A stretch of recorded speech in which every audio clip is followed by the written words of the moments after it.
nest hatched 3 days ago. And so what we have to do after hatch is we have to go in and count how many eggs hatched. And that number goes to our Department of Natural Resources, and they send it to the worldwide turtle statistics. So what we're trying to do now is determine how many of the eggs hatch. Now, as we do that, I'm going to tell you something about the turtles.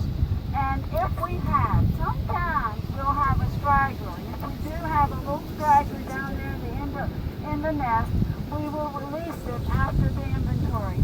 And then all of you will get to see it. But if we don't, just keep in mind that it's best if they all go out together on their own.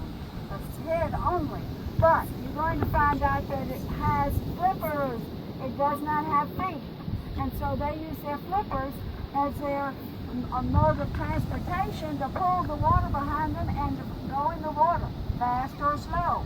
Now, when the female gets to be about 30 years old, she is ready to start laying eggs. So when she will come back to home. This is the size of an egg. This is an egg. And one thing I want you to notice about that egg, it has dimples. It is pliable. The reason it is pliable is because it has to drop from about here down to the bottom of the egg chamber. And if it was a hard shell, it would crack. So those shells are pliable. And they're about the size of a ping pong ball. But when the mother turtle comes, she's going to come home to lay her eggs. Now, how does she know where home is? Well, when she hatches, she imprints to the magnetic field. Do you feel it? There's a magnetic field right here. There's a magnetic field right here. Do we feel it? No, we don't feel it, but they imprint to that magnetic field. So when she gets to be about 30 years old, she's going to come back to that magnetic field. So she'll come back to Pawleys or very close to Pawleys.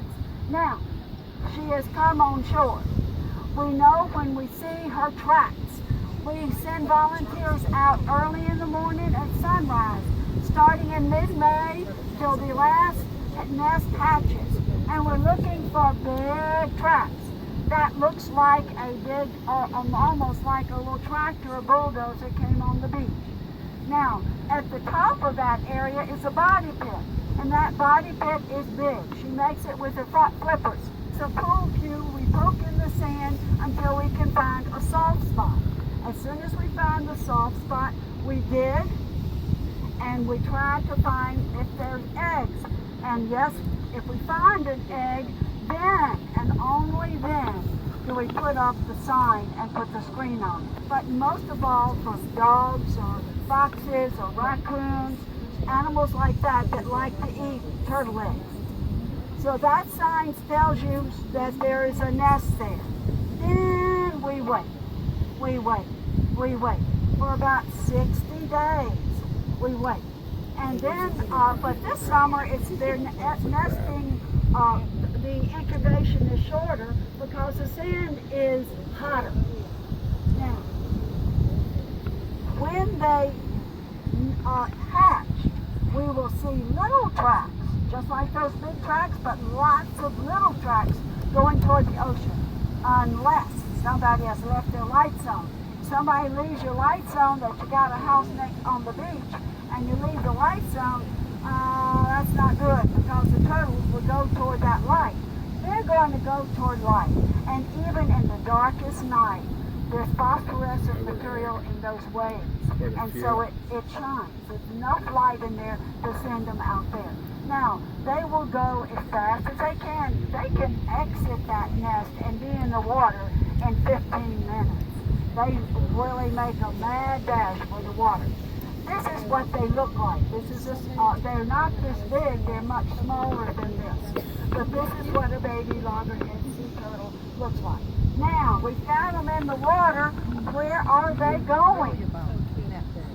They're going to the Sargassum Sea. Out there about 300 miles is the Sargasso Sea. That is called Sargasso Sea because that's where the sargassum weed grows. And that weed grows on the surface of the water. And so what they do, they hide because that's the way that they can protect themselves from being eaten by bigger things. So they will hide in the sargassum weed.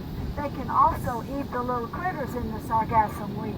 But they will stay in the Sargasso Sea and around it. And then they'll go on their boogie boards. These turtles have a very special boogie board. It's called the sargassum weed. The sargassum weed breaks off from the Sargasso Sea and follows the currents of the Atlantic.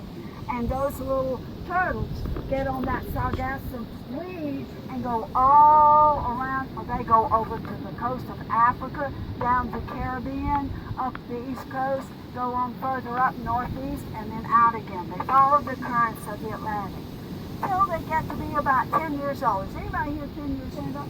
All right, this little girl's 11 years old. We know how big she was when she was a baby. Now, look how big she is. All right, well, sea turtle is about that big when it's born. And when it's 10 years old, it's about the size of a platter. Then they leave the Sargasso Sea and come over to get food on off the coast of the United States. Now, what do they eat? We know they eat. They are carnivores at this time. When they're hatched, they're omnivores. Now they're carnivores. They eat crabs, blue crabs. They will go in to the inlets and try to find some crabs. They also eat whelks. We're having record numbers of nests. And in Pawleys, we have 24 nests. And in our record that we since keeping records has been about 24 is the highest number we've had. So this is the second year of 24. Now, when I first started doing that 20 years ago, we were happy to have 10 nests. So it's doing much more.